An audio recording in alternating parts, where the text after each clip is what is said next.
Reliability, dependency, and the responsible use of AI in law.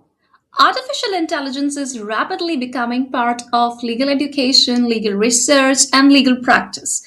As these tools become more accessible, the conversation is often centered on what AI can do. However, I believe the more important question is not what AI is capable of doing, but how legal professionals should use it responsibly.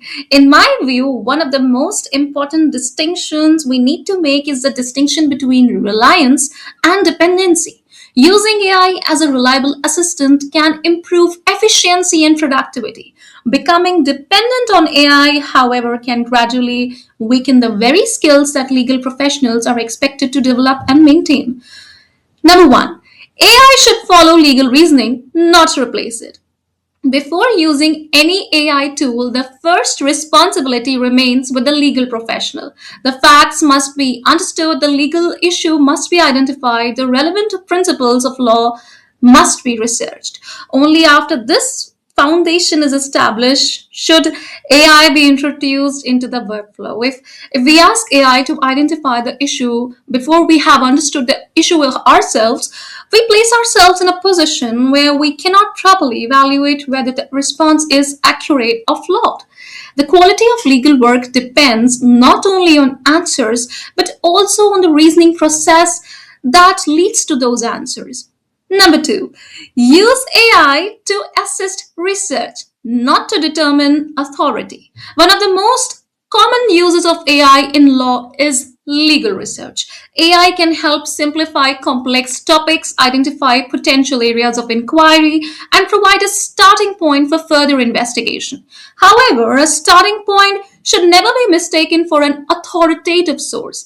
A legal citation should be verified, a case law should be independently checked, and a legal proposition should be traced back to its original authority. In law, credibility comes from verified sources, not from confidently generated responses.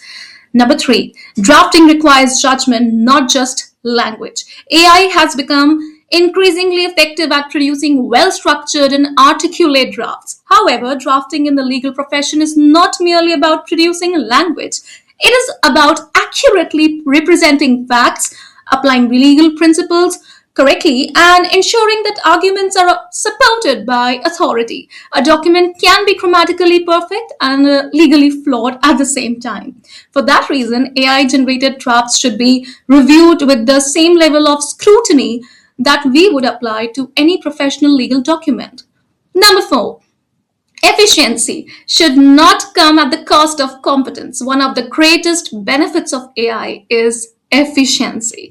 Tasks that previously required hours can often be completed in a fraction of the time. Yet there is an important question that every law student and legal professional should ask.